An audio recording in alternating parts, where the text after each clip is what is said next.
என் பேர் வந்து தேவி பெருமாள். அகத்தீஸ்வரம் ஒன்றியத்துக்குள்ளால இறைபுதூர் ஊராட்சி இருக்கு, கன்னியாகுமரி மாவட்டம்.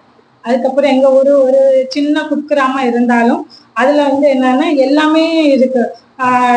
High school, middle school, anganwadi, அதுக்கப்புறம் போஸ்ட் ஆபீஸு, பேங்கு. அப்படி வீட்டுக்காரர் வந்து பிஜேபியில இருக்காங்க. அவங்க கிட்டத்தட்ட 1988 இருந்து ஆர்எஸ்எஸ்ல இருந்து பிஜேபி வந்தாங்கன்னா அப்பவுமே இருந்து அடிமட்ட தொண்டனா இருந்து ஒரு கட்சி பொறுப்புல ஒன்றிய தலைன்னா அதுல இருந்து இவங்க மக்களுக்கு இந்த ஊர்ல எந்த ராத்திரி கூப்பிட்டாலும் ஓடி வந்து செய்வாங்க. அதனால இவங்க எந்த இது பண்ணாலும் இவங்களை வச்சுதான் உங்களோட கணவரோட சப்போர்ட்னால நீங்க வந்து. நன்றிமா. இப்ப இந்த ஊரை பத்தி உங்களால சொல்ல முடியுமா? ஊரு நல்ல ஃபுல் மக்கள் எங்களுக்கு நல்ல சப்போர்ட்டா இருக்காங்க. அதுக்கப்புறம் எங்க ஊரு சின்ன ஒரு கிராமமா இருந்தாலும் எல்லாரும் ஒத்துமையா நல்ல இதா இருக்காங்க. ஒரு சில விஷயங்கள் சொல்ல முடியுமா? கண்டிப்பா.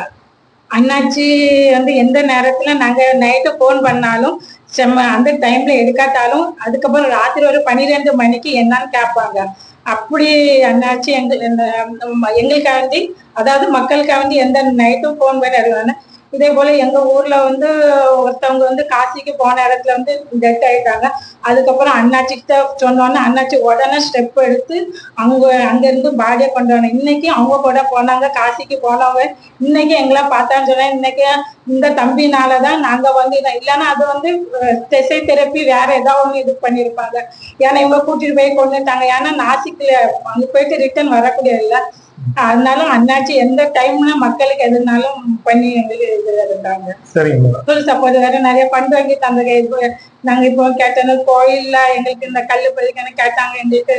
அப்போ நாங்க வந்து ஒரு பொறுப்புல நாங்க இது வரைக்கும் இதுதான் ஃபர்ஸ்ட் டைமா நாங்க பொறுப்பு பஞ்சாயத்து பிரசிடெண்டா வந்திருக்கேன்.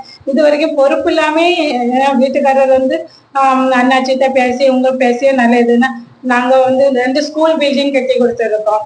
அந்த ஃபண்டு வாங்கி அந்த சிஎஸ்ஆர் ஃபண்ட்ல இருந்து ஸ்கூல் பில்டிங் கட்டி கொடுத்துருக்கோம். வேற இந்த தரை போட்டு கொடுத்துருக்கோம். இப்படி மக்களுக்கு செய்யனாலும் எங்க மேல இங்க உள்ள மக்களுக்கு ஒரு நல்ல அபிப்பிராயம் இப்ப வந்தா நல்லா பண்ணுவாங்க எடுப்பாங்கன்னு ஒரு இது. சரிங்க. இப்ப பெண்களுக்குன்னு சொல்லி மத்திய அரசு நிறைய நலத்திட்டங்கள் அறிவிச்சிருக்காங்க. அதுல இங்க மக்கள் ஏதாவது பயனடைகிறாங்களா? ஏதாவது ஒரு சிலர் சொல்ல முடியுமா?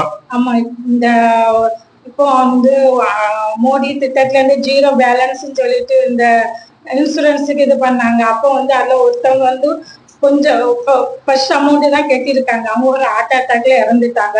ஆனா இவங்க மூவ் பண்ணி 2 லட்சம் ரூபாய் அது சேஷன் பண்ணி கொடுத்துருக்காங்க. அதுக்கப்புறம் வந்து அப்படி 2 அணம் உண்டு. இன்னொருத்தவங்களுக்கு 40 வயசு, அவங்களும் இதே போல பண்ணி இறந்தாங்க. அவங்களுக்கு இந்த மாதிரி பண்ணி கொடுத்துருக்காங்க. அதுக்கப்புறம் வந்து நிறைய நம்ம போஸ்ட் ஆபீஸ்ல இந்த குழந்தைகளுக்கு இந்த